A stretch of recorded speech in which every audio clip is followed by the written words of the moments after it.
हाँ, तो आपको मैथमेटिक्स में कुल 3 पेपर पढ़ने हैं, पेपर 1, पेपर 2, पेपर 3। तो पेपर 3 जो है वो इस नाम से है, ordinary differential equation and vector calculus, ठीक है।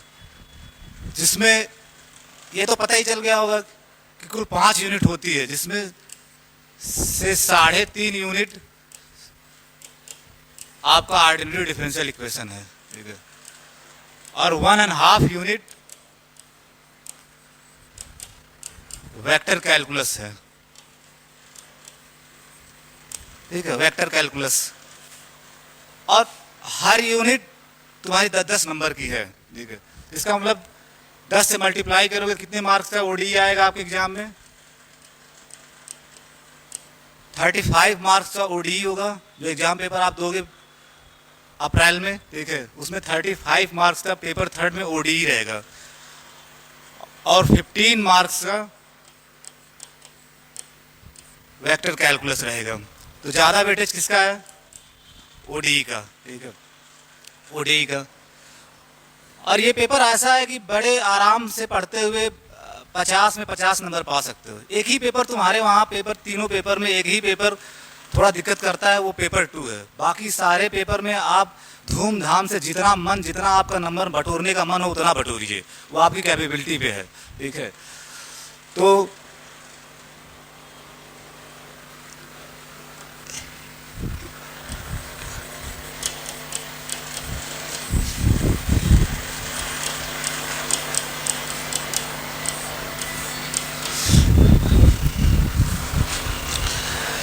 अब यूनिट 1 आपकी चल रही है, जिसमें 3-4 लेक्चर हो गए, एक मिस हो गया, मतलब आप लोगों का जो छूटा है वो मैं कवर अप कर रहा हूँ, ठीक है। तो उसमें ज़्यादा कुछ बताया नहीं गया था, ठीक है। जो बताया गया वो था,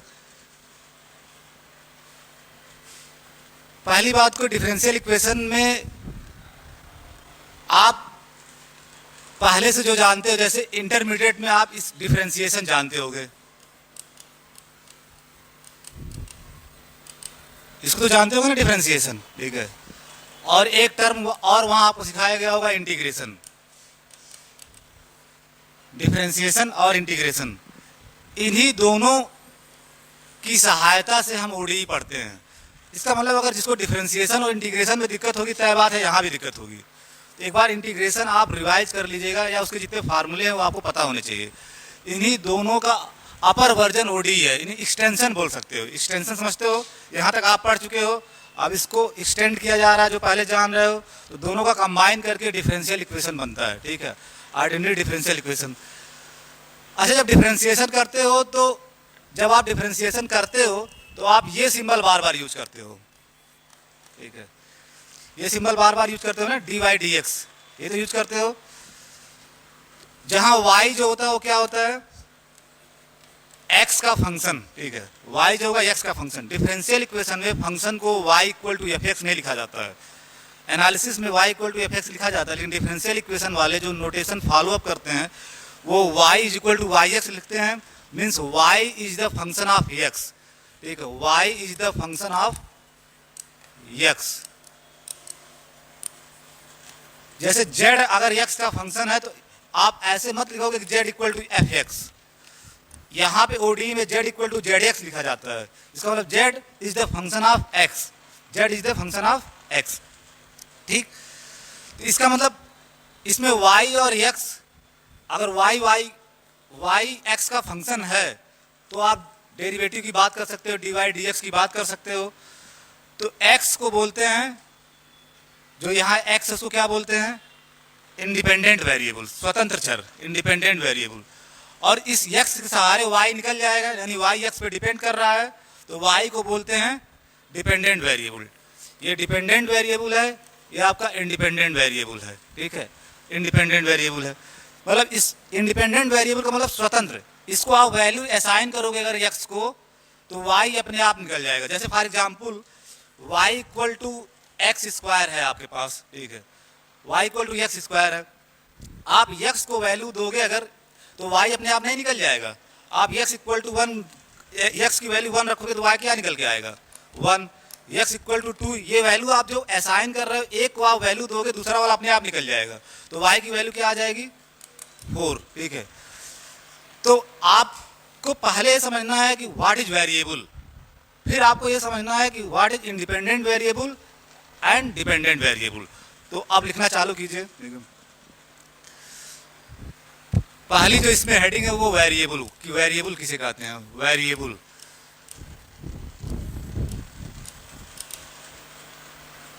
वेरिएबल्स, ठीक है, वेरिएबल्स, जिसको तुम लोग हिंदी में चर बोलते हो, चर, वेरिएबल, ठीक है।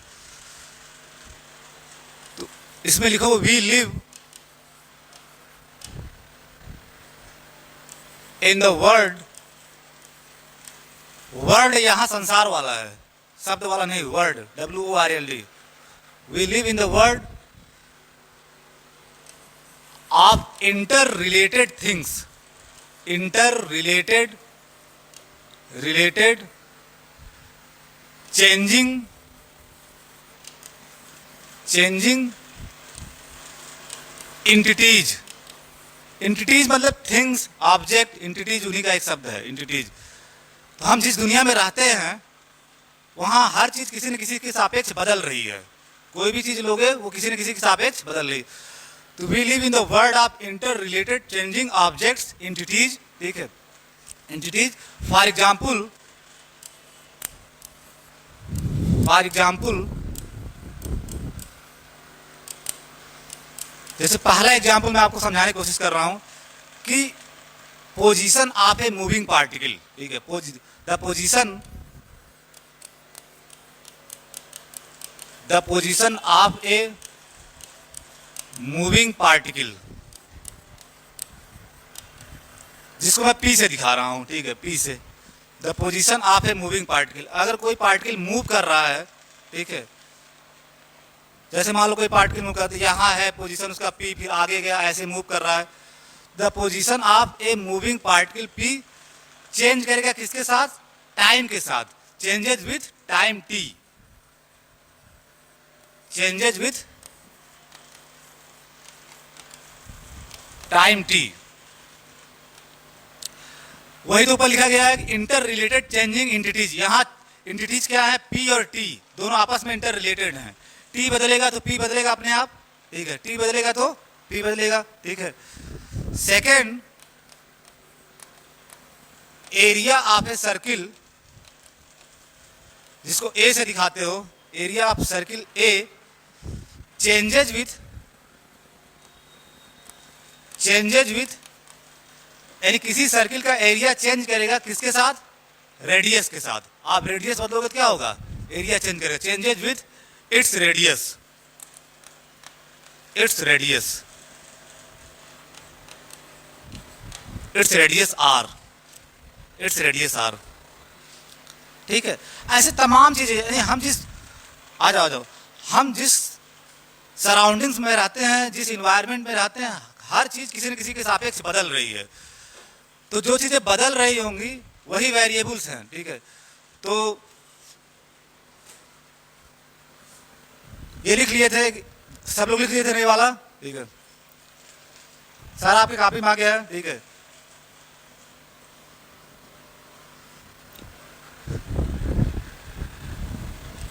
इन्वर्टेड कामा में लिखो चेंजिंग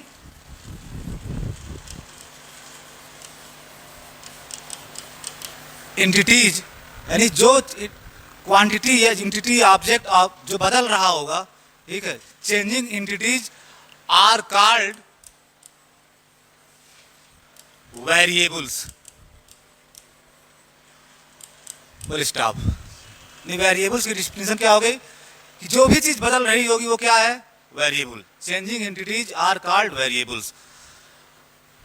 अब आप ऊपर जो लिखे थे अभी पीछे पेज पे, देखो पीछे पेज पे ये, तो पोजीशन जो मूविंग पार्टिकल का है वो टाइम के साथ चेंज कर रहा है, यानी टाइम बदलेगा तो पोजीशन बदलेगा। एरिया जो है वो रेडियस के साथ बदल रहा है, आर बदलेगा तो एरिया बदलेगा। इसका मतलब पी, टी, ए और आर ये सब क्या है, चेंजिंग एंटिटीज हैं, बदल रही हैं लगातार ना, चेंजिंग एंटिटीज। यानी टी के साथ पी भी बदल रहा है, टी बदलोगे पी बदल जाएगा, तो लगातार ये बदल रही हैं।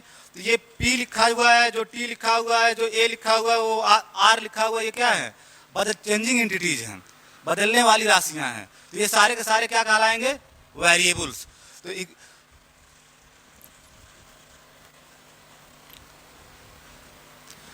तो आप लिखे थे, जो आप लिख चुके हो ना कि changing entities are called variables, ये आपके कॉपी में आ गया ना। अब उसका एग्जाम्पल क्या होगा? ये सारे के सारे एग्जाम्पल्स बन जाएंगे जो आप लिखे हो ना, ठीक है। ये सब के सब change, the position of moving particle, the position of moving particle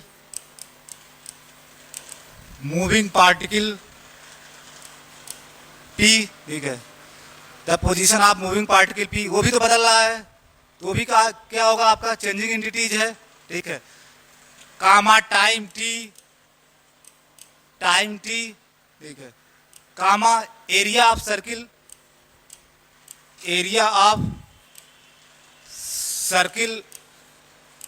A, ठीक है। एंड द रेडियस आर, ये सारे के सारे क्या है? वेरिएबल्स, सारे के सारे बदल रहे हैं ना। जितने भी वेरिएबल चेंजिंग एंटिटीज होंगी वही क्या कहलाएंगे? वेरिएबल्स। तो ये पी, ए, टी, आर सब के सब क्या है? बदल रहे हैं, ठीक है। तो ये आर वेरिएबल्स, ये सब वेरिएबल्स के एग्जाम्पल हैं, आर वेरिएबल्स, ठीक है। ये वेरिएबल्स हैं। कोई दिक्कत यहां तक सबको बात समझ में आ रही है ना? वेरिएबल्स क्लियर कट पता हो गया। वेरिएबल्स इसको बोलेंगे जो बदल रहा होगा, उसी को क्या बोला जाएगा? वेरिएबल। जैसे पी पोजीशन टाइम के साथ बदल रहा है, टाइम जैसे जैसे बदलेगा वैसे वैसे पोजीशन बदलेगा, यानी दोनों बदल रहा है, तो दोनों ही क्या कहलाएंगे? वेरिएबल। एरिया रेडियस के साथ बदल रहा है, इसका ए भी बदल रहा है, आर भी बदल रहा है, तो ए और आर दोनों भी क्या कहलाएंगे? वेरिएबल्स, ठीक है। अब बात आती है कि वेरिएबल्स का दो क्लास होता है, एक इंडिपेंडेंट वेरिएबल जिसको स्वतंत्र चर बोलते हो, और एक डिपेंडेंट वेरिएबल जिसको परतंत्र चर। तो अब अगली आर्टिकल लिखो, देखो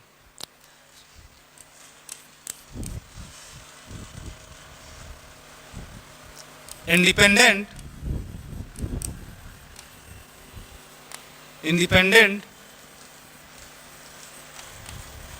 डिपेंडेंट वेरिएबल्स।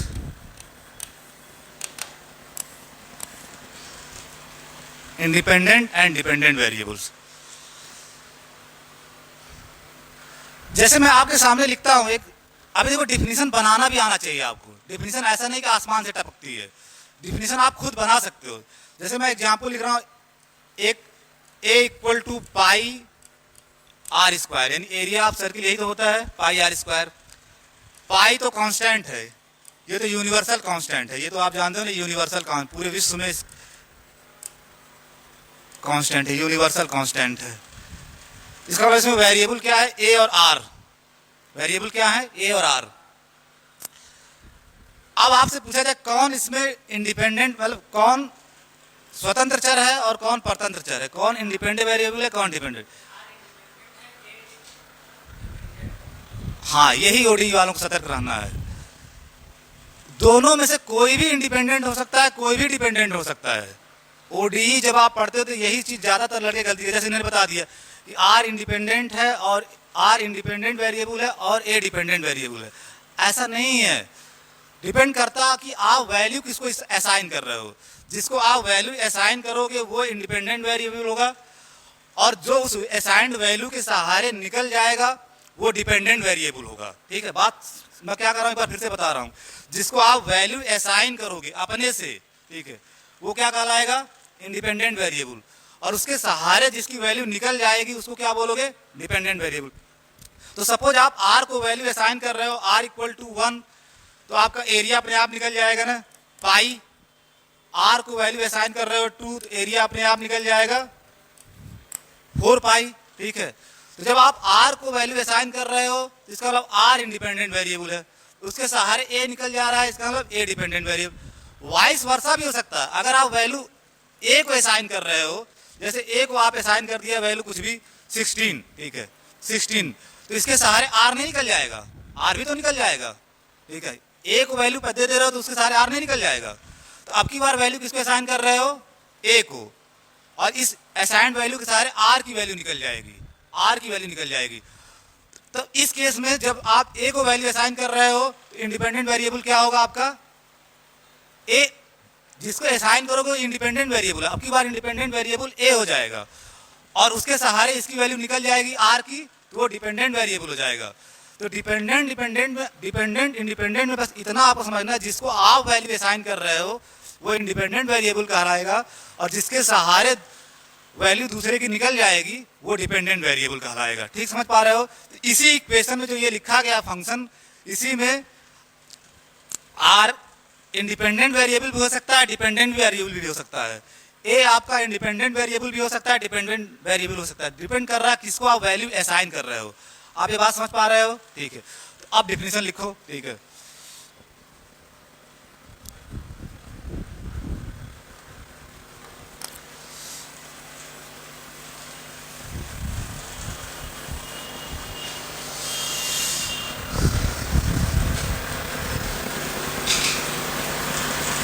the variable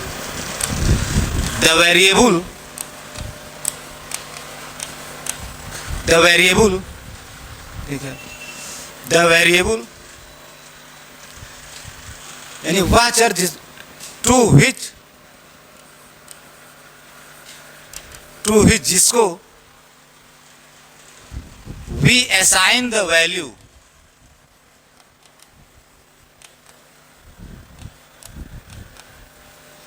यानी ऐसा वेरिएबल जिसको हम वैल्यू असाइन करेंगे। ठीक है, the variable to which we assign the values is called independent variable.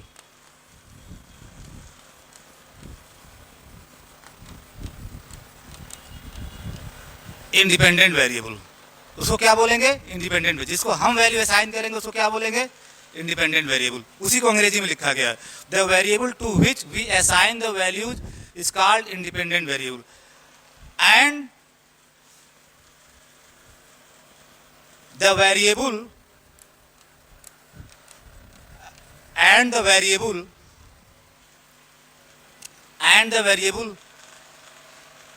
लिख ले रहा हूं ना मैं, बहुत जब लिख लेना तभी बताना, पेज चेंज करूंगा, कोई जल्दीबाजी नहीं है। ठीक है, and the variable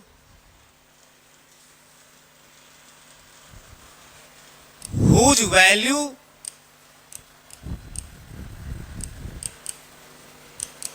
is obtained, जिसकी वैल्यू आप अपने आप निकल जाए, corresponding to assigned value.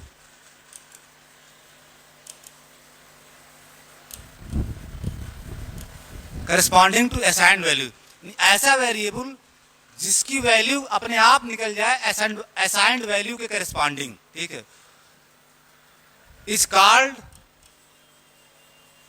The dependent variable.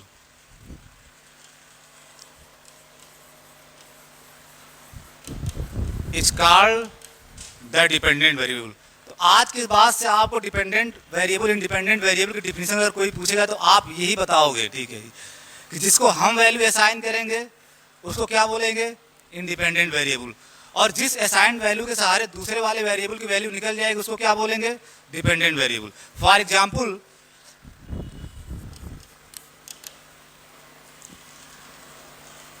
पहला जो a इक्वल टू, यही इसी समझो, a equal to pi are square, तो पहली बात, पहला जो लिखो इसमें a equal to pi are square, अगर हम वैल्यू r को असाइन कर रहे हैं, if you assign the values to r, अगर हम वैल्यू r को असाइन कर रहे हैं तो r को जो ही वैल्यू असाइन करोगे a का अपने आप निकल जाएगा ना, देन द वैल्यू ऑफ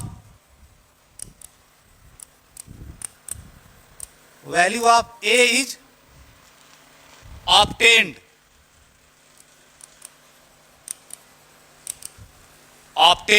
ठीक है, corresponding to assigned value, corresponding to assigned values,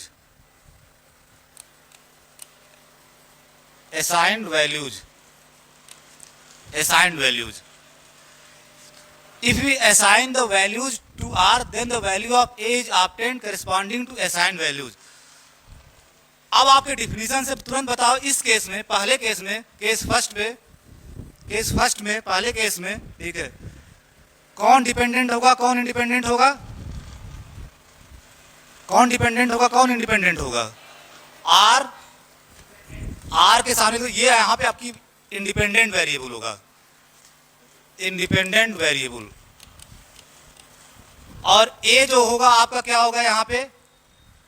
dependent variable. पहले केस में यानी एक ही equation a equal to pi are square लेके चले, एक ही बात, ठीक है, उसी में डिपेंड कर रहा किसको? उसी में आर पहले केस में क्या हो रहा है? इंडिपेंडेंट वेरिएबल, और ए क्या हो रहा है? Dependent variable. अब इसी में केस 2 में देखो, केस 2 में ये लिख लिया आप लोग, साफ साफ लिखना, या फिर काबे में उतना ही सुंदर होना चाहिए जितना मैं सुंदर लिखा हूं, ठीक है, और जो मैं लिखवा रहा हूं इसके बियॉन्ड आपको कुछ पढ़ना भी नहीं। दिस इज अंतिम सत्य। मैं बार बार क्लास में बोलता हूं ना, दो ही चीज अंतिम सत्य है, एक डेथ और एक मैं जो लिखवाता हूं, ठीक है, उसके अलावा कुछ भी नहीं है। बहुत लोग नए नए लड़के हल्के में लेते हैं, जब वो सेकंड ईयर में जाते हैं, थर्ड ईयर में जाते हैं, तब खोजते हैं कि सर वाला नोट्सवा मिल जाता काश, ठीक है, क्योंकि आज ही काम नहीं करेगा, ये फर्दर आपको फर्दर भी काम आने वाला है। This is Gita for you, ठीक है।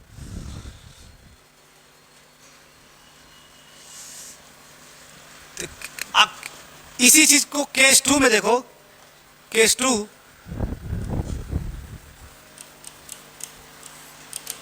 केस 2 जो a equal to pi are square था, we can rewrite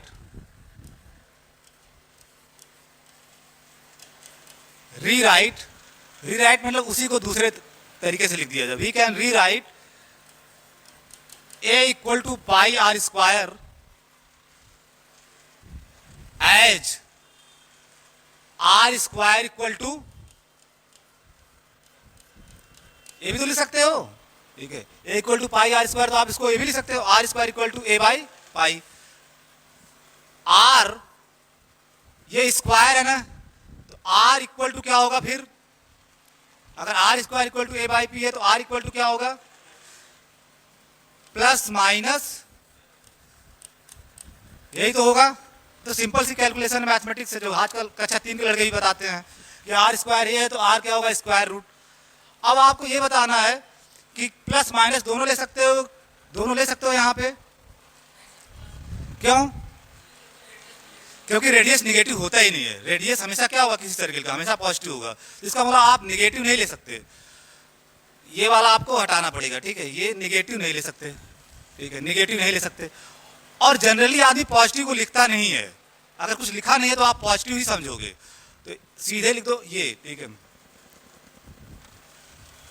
are equal to root a by pi, और बगल में लिख दो, बगल में इसके ये है क्या? नॉन निगेटिव है, निगेटिव वाला स्क्वायर रूट हमें नहीं चाहिए, non negative square root of A by pi. A by pi का ये नॉन निगेटिव स्क्वायर रूट है। दो आएंगे, एक पॉजिटिव आएगा, एक निगेटिव आएगा। निगेटिव नहीं ले सकते क्योंकि रेडियस हमेशा क्या होती है? पॉजिटिव। तो आपका इंटरेस्ट केवल किसमें होगा? Non negative square root of A by pi, ठीक है। अब बताओ, ए को वैल्यू असाइन करोगे तो आर निकल जाएगा कि नहीं? यहां आपकी बार ए को वैल्यू असाइन करो, r is a function of a हो जा रहा है। अब क्या हो जा रहा है? आर ए का फंक्शन हो जा रहा है। तो ए को वैल्यू असाइन करोगे तो आर की वैल्यू निकल के चली आएगी, ठीक है। तो if we assign the value, if we assign the values to a, अगर हम a को वैल्यू असाइन करें, ठीक है, assign the values to a, then the values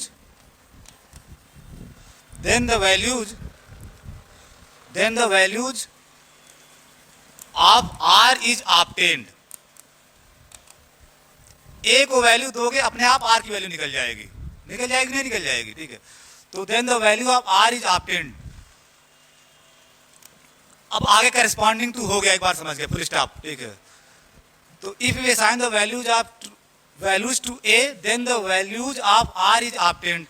और मैं डिफिनेशन में क्या सिखाया हूं, जिसको आप वैल्यू असाइन करोगे वो क्या होगा, तो यहां पे इंडिपेंडेंट वेरिएबल क्या होगा आपका, आपकी बार इंडिपेंडेंट वेरिएबल क्या होगा, ए।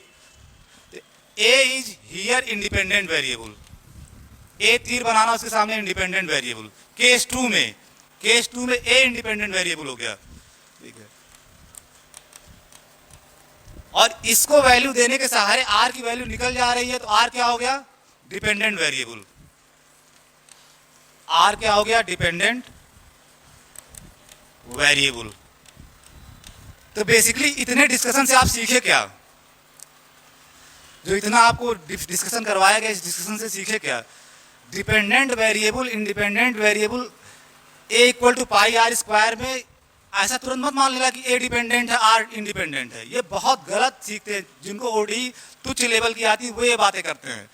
ए equal to pi are square में आर आपका इंडिपेंडेंट भी हो सकता है, डिपेंडेंट भी हो सकता है, ए भी आपका डिपेंडेंट भी हो सकता है, इंडिपेंडेंट भी हो सकता है, डिपेंड करता है वही डिफिनीशन कि ए को आप वैल्यू असाइन कर, जिसको वैल्यू असाइन करोगे वो क्या कहलाएगा, इंडिपेंडेंट, और जिसका निकल के आ जाएगा उसको क्या कहलाएगा, डिपेंडेंट। तो a equal to pi are square में ही सेम में, ठीक है, a equal to pi are square में ही एक केस में आर आपका इंडिपेंडेंट वेरिएबल हो रहा है और ए डिपेंडेंट वेरिएबल हो रहा है। वही सेम चीज है दूसरे केस में, क्या हो जा रहा है, ए आपका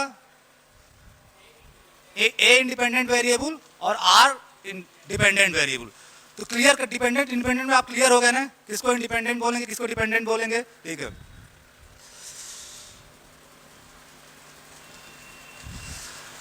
अब एक चीज समझो, केस वन में, इन केस वन,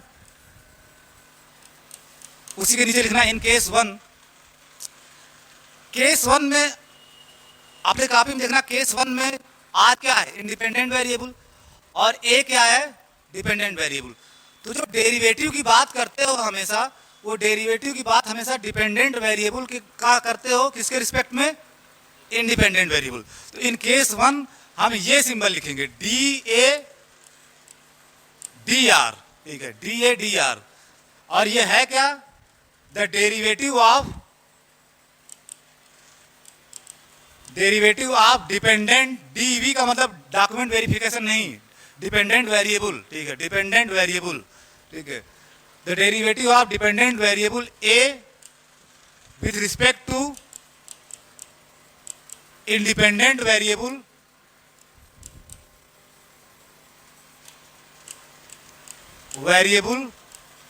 आर, ठीक है, इंडिपेंडेंट वेरिएबल आर।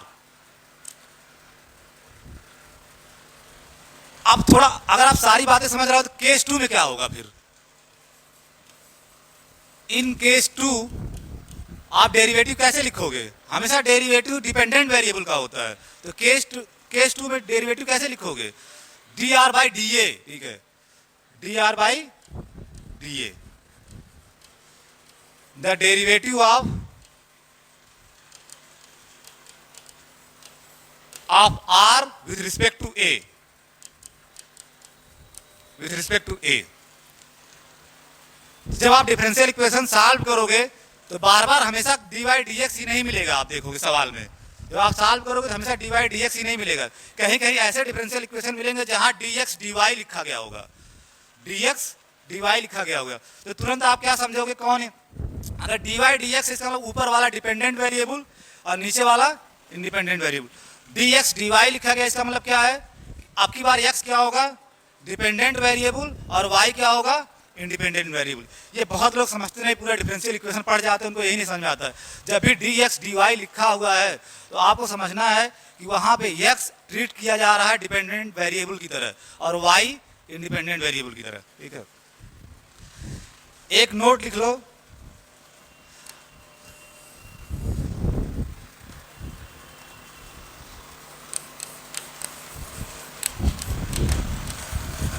जनरली जो होता है कि if y is function of x, जिसको हम लिखते हैं if y equal to Y X, ठीक है, if y equal to Y X, that means comma y is the function of x, y is the function of x, ठीक है। Then dy dx की बात कर सकते हो आप, dy dx, then dy dx is called the derivative of y with respect to x, derivative of y with respect to, dy dx को पढ़ते क्या है, derivative of y with respect to. तो ये एक जनरल कन्वेंशन आपको जानना है कि y अगर x का फंक्शन है तो वहां dy dx की ही बात कर सकते हो, और dy dx क्या है, derivative of y with respect to x, ठीक है। तो अगर डिफरेंशियल इक्वेशन, इसका मतलब डेरिवेटिव का बड़ा रोल है, तो नेक्स्ट जो कंसेप्ट होगा वो आपको क्या सीखना होगा कि व्हाट इज डेरिवेटिव, ठीक है, व्हाट इज डेरिवेटिव।